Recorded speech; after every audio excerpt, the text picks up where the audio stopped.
11 conceitos de PNL. O Manual da Mente Humana. Introdução. Uma frase que sempre escuto falar é: o ser humano não vem com manual de instruções. E cá para nós, mesmo que viesse, dificilmente leríamos, não é? Eu também acreditava nisso. Mas minha opinião mudou quando conheci a programação neurolinguística, ou PNL. Sei que estou sendo ousado, mas a PNL pode ser considerada o manual da mente humana.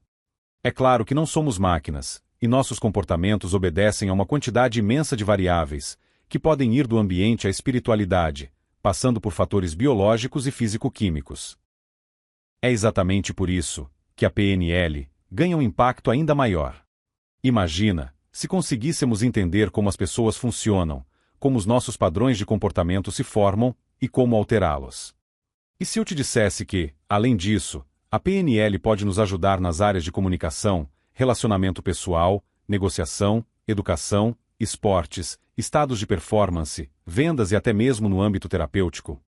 Bom demais para ser verdade? Eu também acho. E o mais legal, está tudo à nossa disposição. Logicamente, não é nossa pretensão esgotar o assunto neste audiobook.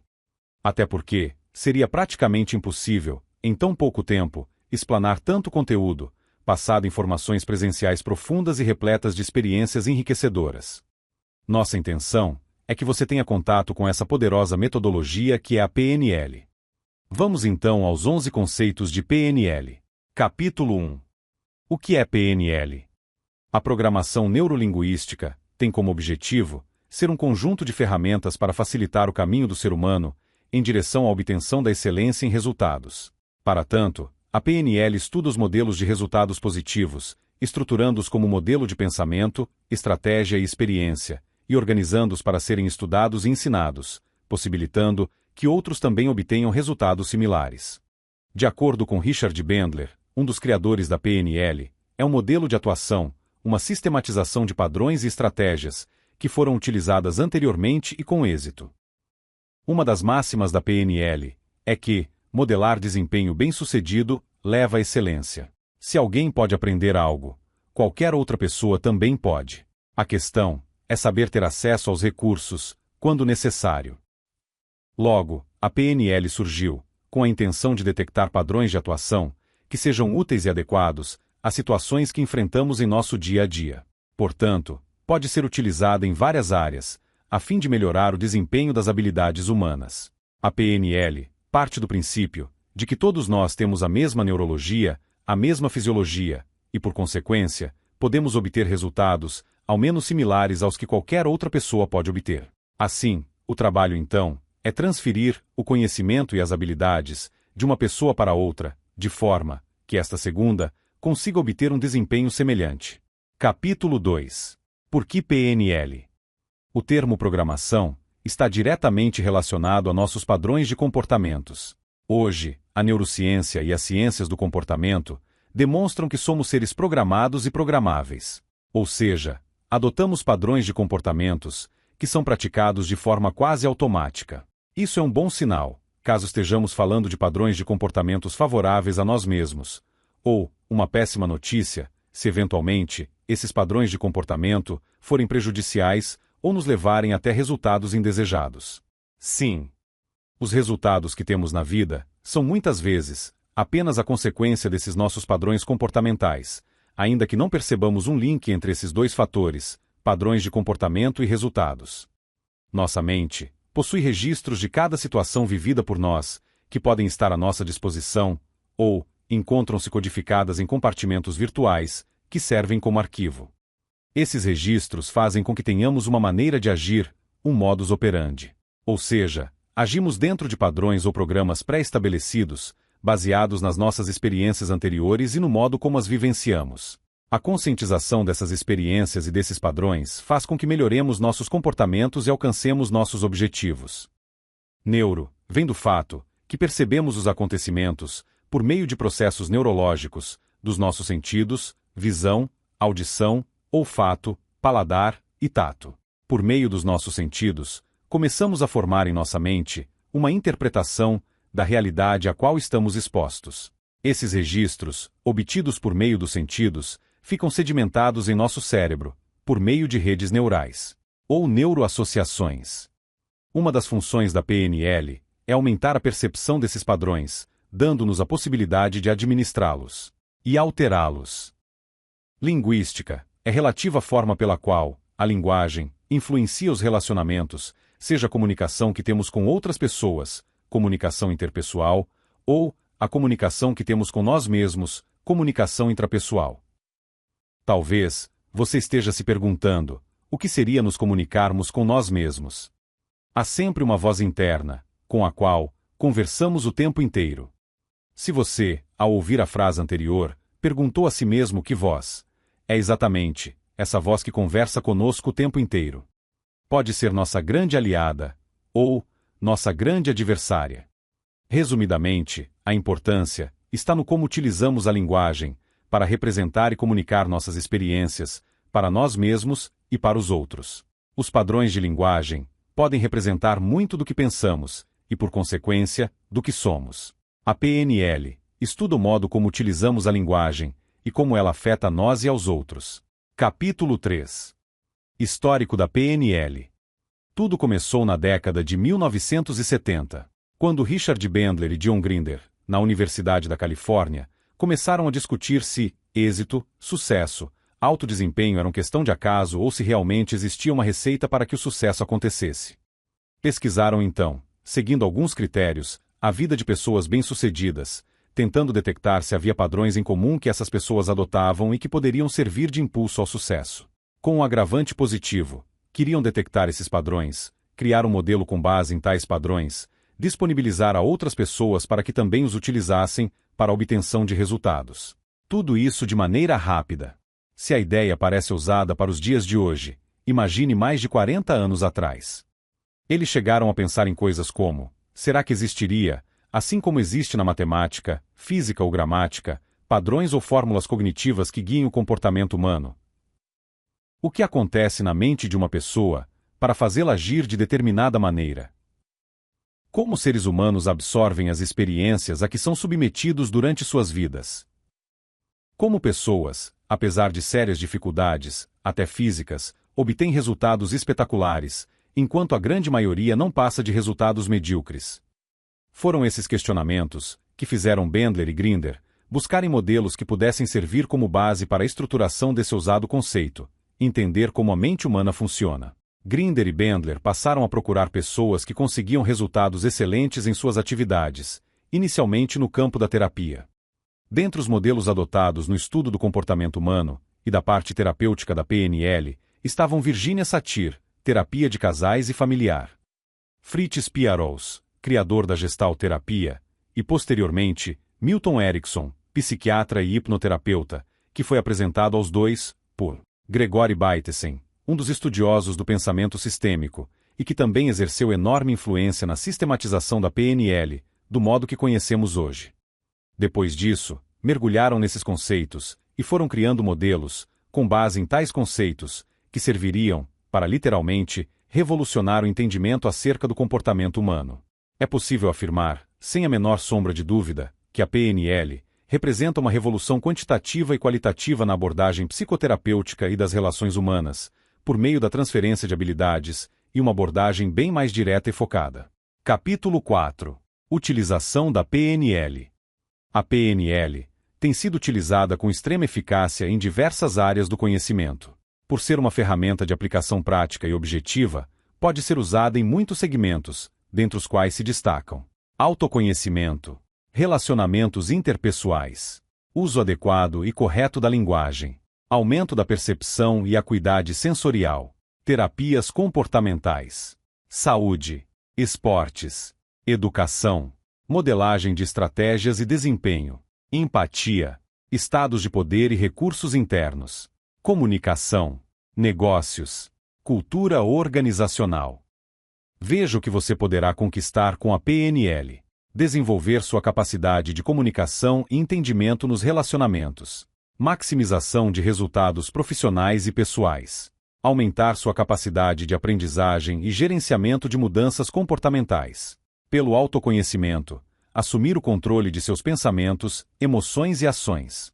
Desenvolver sua flexibilidade para minimizar as diferenças e maximizar as similaridades para convivência em harmonia. Capítulo 5. Sistemas representacionais. Nosso contato com o mundo externo, de onde recebemos as informações que serão úteis à nossa sobrevivência, e para que possamos nos expressar e conviver com os outros, ocorre por meio dos nossos canais de comunicação sensoriais, ou seja, através de nossos olhos, ouvidos, nariz, boca e pele, responsáveis pelos nossos 5 sentidos: visão, audição, olfato, gustação e tato. As informações do mundo exterior são enviadas ao cérebro, sendo que, a partir daí, o que percebemos é a representação interna desse mundo. Nossa neurologia criará uma representação própria, através dos estímulos recebidos. Dessa forma, temos nossa representação individual do mundo. Dizemos em PNL que formamos um mapa em nossa mente, do território que observamos. Esta representação será mais rica, quanto mais aguçados forem nossos canais sensoriais. Quanto maior nossa capacidade de percepção do mundo, maior a probabilidade de uma melhor qualidade de vida. Em determinadas profissões este fator é determinante. Por exemplo, um músico necessita de seu canal auditivo desenvolvido, para distinguir as notas musicais com habilidade. Um cantor precisa ter habilidade vocal, e auditiva também. Um provador de bebidas precisa ter o paladar aguçado. Chamamos o desenvolvimento da capacidade de nossos sentidos de acuidade sensorial. Dentro da PNL devemos buscar desenvolver nossas percepções sensoriais, para podermos melhor entender o mundo, e melhor fazer-nos entender. Para isso, devemos entender como se processa a comunicação, através de nossos sistemas representacionais. Temos 3 sistemas representacionais. Sistema visual é nossa janela para o mundo, onde através dos processos neurológicos da visão, recebemos informações pelos olhos e, assim, observamos o mundo. Sistema auditivo. Através dos ouvidos percebemos os sons e estabelecemos o nosso principal canal de comunicação de informações. Sistema sinestésico. Este sistema engloba o olfativo, gustativo e tátil, através do qual sentimos o mundo, sentimos os cheiros, o gosto, sentimos as sensações de frio, calor, umidade, do toque, etc. Recebemos as informações através desses sentidos e as processamos internamente através do pensamento, através de nossa comunicação intrapessoal. Sendo assim, podemos designar o pensamento como a expressão da interpretação interna de nossos sentidos. Recebemos a informação do mundo, e então, recriamos as sensações, as imagens, os sons e as emoções, internamente. Pode parecer incrível, mas algumas das discussões e desentendimentos ocorrem porque há entre pessoas diferenças na predominância do sistema representacional.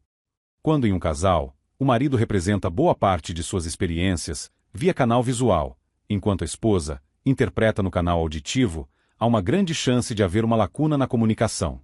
É normal acontecerem diálogos do tipo: o marido diz, mas você nunca vê as coisas que faço por nós. Para mim é tudo tão claro. Mas, infelizmente você só enxerga aquilo que lhe é conveniente. A esposa diz, você diz que faz tudo por nós. E isso me soa estranho. Mas, há quanto tempo eu não ouço você dizer que me ama? Tudo que eu tenho de sua parte é silêncio. Percebeu a diferença? É como se tentassem falar o mesmo idioma, mas a diferença entre sotaques impedisse uma comunicação 100% eficiente.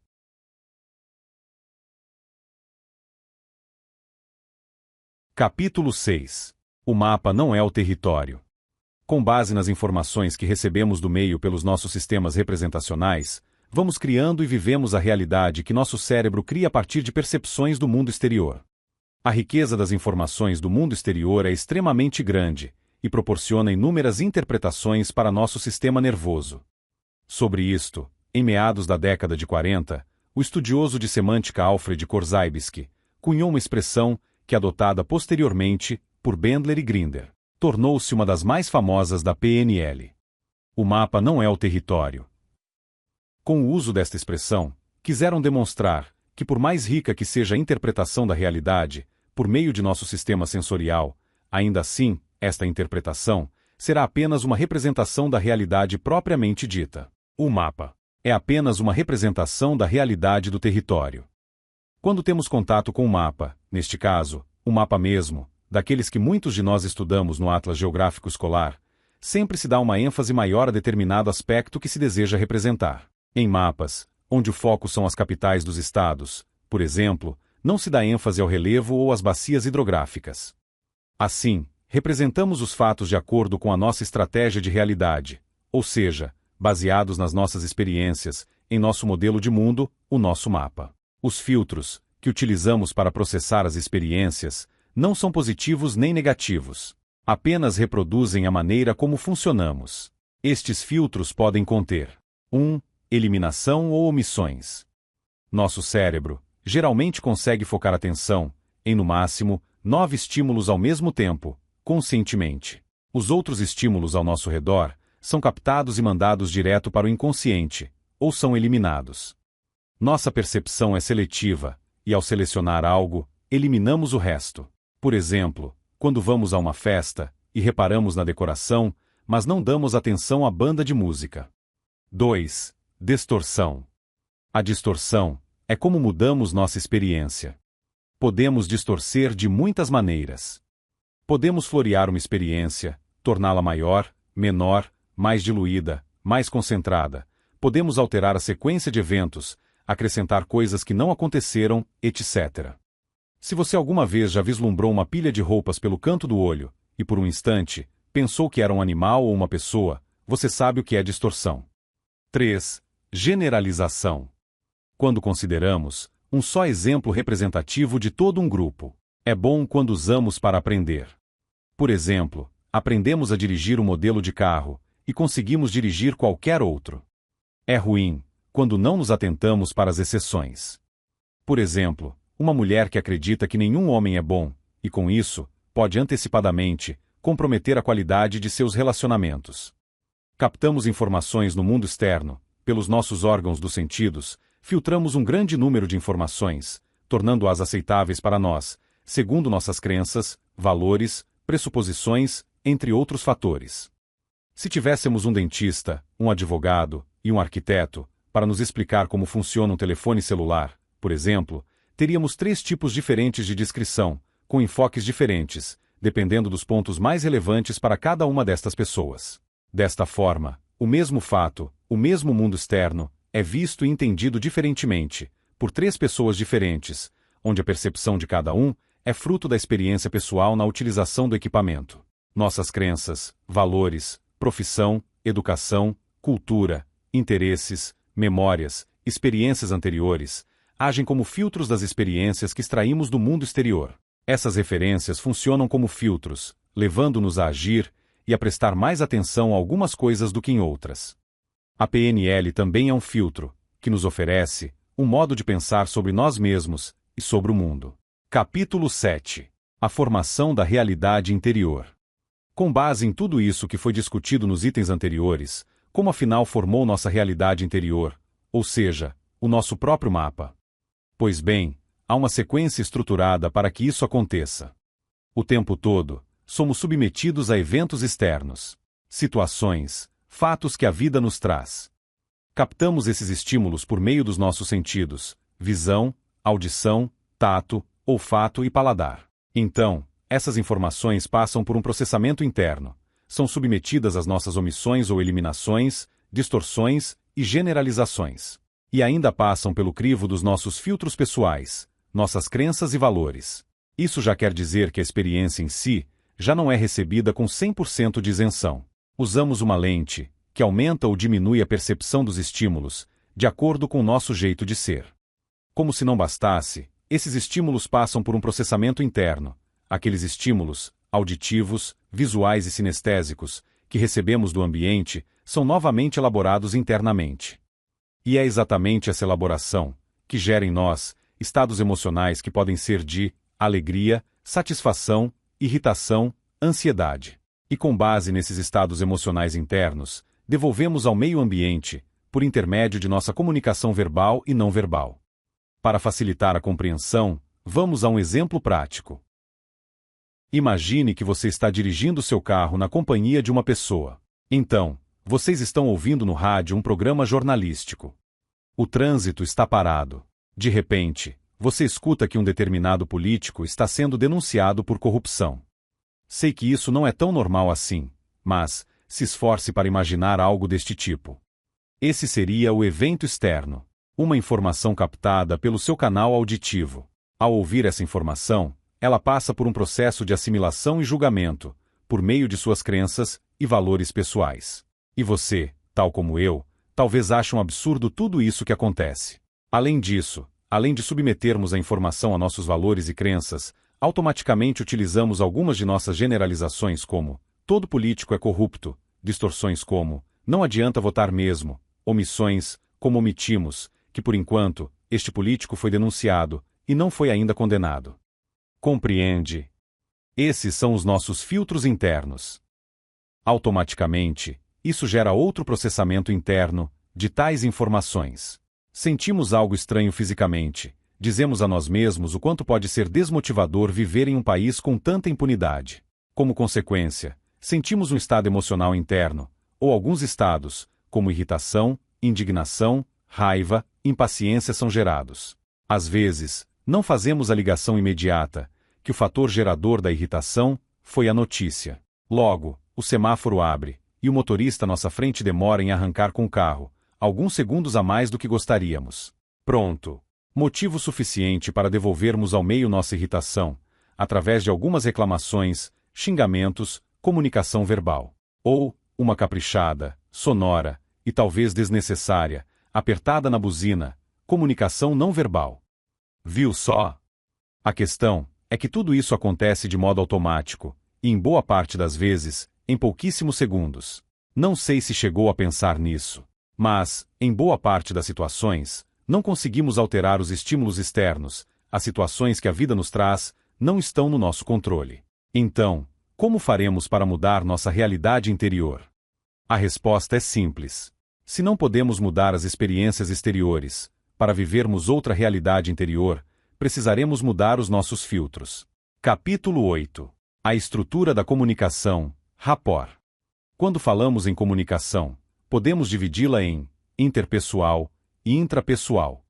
A comunicação interpessoal é a forma pela qual nos comunicamos com o mundo, expomos nossas ideias e anseios. É a forma pela qual nos relacionamos com outras pessoas. A forma como nos expressamos está intimamente ligada ao nosso estado interior, e como estamos nos sentindo, nosso estado emocional.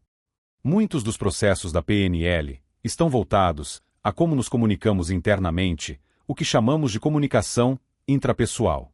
No processo de comunicação com os outros, foi verificado que as palavras são responsáveis por 7% no entendimento da mensagem, a entonação da voz por 38% e as comunicações não verbal, corporal e facial por 55%. Com estes recursos, a arte da boa comunicação está em se criar na mente da outra pessoa o conteúdo que se deseja comunicar. Como as imagens têm um poder de influência bastante significativo na compreensão, quanto maior nossa capacidade de detalhar a informação para a formação de imagens na mente do outro, melhor será a qualidade de nossa comunicação. O rapport é a técnica que permite sincronizar vários canais de comunicação, fazendo com que a pessoa com quem você fala goste de você, pois você se torna parecido com ela, no aspecto da forma como se comunica. O rapport é a melhor ferramenta para adquirir confiança, pois é baseado na concordância. Pode ser verbal, gestual, por ritmo e tom de voz, e até pela respiração. Rapport não é confiança, e sim, um veículo para obtê-la por meio da minimização das diferenças e da maximização das similaridades. Para entrar em rapport, são necessárias muita atenção, descrição, elegância e sutileza, e ter a percepção adequada de aspectos do comportamento da outra pessoa, permitindo que você foque suas percepções para o modelo de realidade dela, e então, se comunique de modo a ser mais agradável e familiar aos padrões detectados na outra pessoa. Rapport não é imitação. O segredo do rapport está na elegância e sutileza. No campo da terapia, da educação, do aconselhamento, no mundo profissional, de vendas ou treinamento, a empatia é essencial para se criar uma atmosfera de confiança e de participação, na qual as pessoas possam reagir livremente. Quando a empatia é entre duas pessoas, a comunicação parece fluir, seus corpos e suas palavras parecem naturalmente estar em sintonia. O que dizemos pode criar ou destruir essa empatia, mas devemos lembrar que as palavras correspondem somente a 7% da comunicação. A linguagem corporal e o tom de voz tem grande importância. Sabemos que duas pessoas estão em sintonia, quando uma tende a espelhar e a modelar a postura, os gestos e o contato visual da outra. Descrição, elegância e sutileza são fundamentais. Pessoas bem-sucedidas conseguem criar essa empatia, que é a base da confiança. Por meio do espelhamento, da reprodução da linguagem corporal e do tom de voz, é possível estabelecer rapidamente um clima de empatia com praticamente qualquer pessoa. É possível acompanhar os movimentos que a outra pessoa faz com os braços, usando pequenos movimentos das mãos, ou seus movimentos corporais, com movimentos leves da cabeça. A reprodução da respiração é uma maneira muito eficaz de se obter empatia, pois entramos no ritmo fisiológico da pessoa. Na comunicação verbal, podemos estabelecer rapport, por meio das qualidades vocais como tom, volume, ritmo, etc. Frases repetidas, estado interno, reconhecendo na pessoa o seu estado interno. Na comunicação não verbal, podemos estabelecer rapport, nas expressões faciais, postura, posição do corpo, espelhamento cruzado e respiração. Capítulo 9. A estrutura da mente. Antes de começarmos a explicar tecnicamente a estrutura da mente e o mecanismo da formação de padrões comportamentais, é importante que tenhamos em mente que existe uma diferença entre os termos cérebro e mente. Ao falarmos em cérebro, falamos em algo físico, um órgão, que pesa cerca de 1,3 kg, e apesar de ser referente a menos de 20% da massa corpórea de um adulto, de cerca de 75 kg, consome de 20 a 30% de nossa energia diariamente. O cérebro, simplificadamente falando, é a central de funcionamento do organismo humano, já que, por sua ligação com órgãos, glândulas e sistemas, coordena nossas funções neurovegetativas e homeostáticas, mantendo nosso corpo em bom funcionamento e em equilíbrio. Vale salientar que o cérebro possui centenas de milhares de neuroassociações, ou seja, ligações entre redes de neurônios, que fazem conexões entre si por meio de processos elétricos químicos chamados de sinapses. Estas neuroassociações são as responsáveis por criarem no cérebro padrões neuronais que possibilitam com que tenhamos padrões de execução de tarefas e padrões de comportamentos. Quando falamos no conceito de mente, falamos em algo metafísico, que está além do físico, algo intangível, que não conseguimos pegar. Equivocadamente, utilizamos estes termos como sinônimos, mas, apesar de possuírem estreita ligação, eles não são a mesma coisa. Se fizermos uma analogia com o computador, diríamos que o cérebro é o hardware e a mente, o software. Conceitualmente, nossa mente pode ser dividida em mente consciente e inconsciente, e é por meio de alterações e aprendizados absorvidos pela mente que nosso cérebro forma as neuroassociações. De maneira bem simplista, imagine que nossa mente, software, vai sofrendo, por meio das situações e aprendizados que obtemos, diversas atualizações. Estas atualizações, ou a aquisição de novos programas, ficam gravadas fisicamente no cérebro, por meio destas neuroassociações. Quanto mais vezes rodarmos aquele programa, mais ele ficará fortalecido em nosso sistema neuronal. Para que fique mais claro, lembre-se quando você aprendeu a escrever. Foi como se um software novo, chamado escrita, estivesse sendo instalado. No início, ele custava funcionar, já que o computador, seu cérebro, não estava totalmente preparado para receber aquele programa. Com o passar do tempo, e quanto mais aquele programa era repetido, mais fácil ficava para rodar no computador, e mais adiante, talvez até hoje, várias atualizações foram feitas. Você talvez tenha começado a escrever com letra de forma. Depois, a atualização para a letra corrida foi instalada. O resultado foi tão bom, que você mesmo fez atualizações, escrevendo de modo diferente, aprendendo outros idiomas e praticando constantemente. Hoje, ao pegar uma caneta na mão, automaticamente você é capaz de começar a escrever, sem que precise de nenhum artifício extra para isso. Em suma, seu cérebro, computador, possui neuroassociações suficientes para rodar imediatamente o programa, sem que seja necessária nenhuma ordem para sua execução. Todos nascemos com uma programação original, permitindo uma interatividade e comunicação com o meio ambiente. Seria a memória original, que permite as primeiras reações do computador, mesmo quando ainda não existe nenhum sistema operacional instalado. Da mesma forma, a programação original do ser humano permite as primeiras reações de comunicação com o meio, permitindo a sobrevivência como a sucção, fundamental para a amamentação, o chorar, importante para externar desconforto como a reação à dor ou fome, etc. Estudos demonstram que no período de gestação, o feto recebe uma carga de sentimentos e emoções, pelas conexões bioquímicas que fluem pelo cordão umbilical, sentindo conforto ou incômodo da mãe. Ao nascer, a criança passa a sofrer a influência do meio, das pessoas com as quais passa a conviver, e a influenciá-lo com comportamentos, atitudes e linguagem. As informações são captadas por meio dos canais de percepção externos, da visão, audição, tato, olfato e gustação, ligados à mente consciente, e capazes de absorver cerca de 14 informações por segundo. O conjunto de estímulos recebidos dará origem aos padrões pelos quais as informações são armazenadas. Basicamente, temos padrões predominantes: imagem, linguagem e fisiologia. Até cerca de 9 anos de idade, a criança é como uma esponja, absorvendo todo tipo de informação, que acompanhadas desta interpretação interna, da linguagem, imagem e fisiologia, começam a servir como base para a formação de um banco de dados, de um baúzinho, que dali em diante servirá como modelo, como referência, de como a criança deve agir ou reagir em situações semelhantes. No entanto, a criança não consegue diferenciar entre o que lhe é benéfico e o que não é, se o que lhe falam é verdade ou não. Por não estar com seu senso crítico formado, acredita em tudo, e os fatos passam a ser registrados algumas vezes, de forma positiva, outras, de forma negativa, dependendo do seu modo de percepção interior. Os fatos em si significam muito pouco, o importante é a forma como são interpretados e registrados. A mente inconsciente utilizará todo o aprendizado, todo o arsenal de referências do passado, todos os recursos, para levar o indivíduo a agir no sentido de buscar o prazer e bem-estar. Por outro lado, utilizará estas referências emocionais, levando o indivíduo a evitar instintivamente o sentimento, de evitar o desconforto e o mal-estar.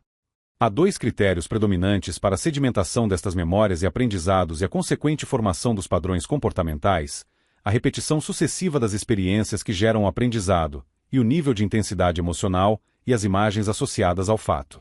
Quanto maior for o número de vezes onde a situação se repete, e principalmente, quanto maior a carga emocional envolvida na obtenção daquela informação, mais sedimentada estará a experiência, e mais fortes estarão as ligações neuronais ligadas a este fato. Se os aprendizados foram benéficos, e as experiências agradáveis, no futuro, inclusive quando adulto, o indivíduo tende a repetir tais padrões de maneira equilibrada e tranquila. Entretanto, se na lógica da mente inconsciente a situação foi desfavorável e trouxe desconforto algum dia, por que se submeter a ela novamente?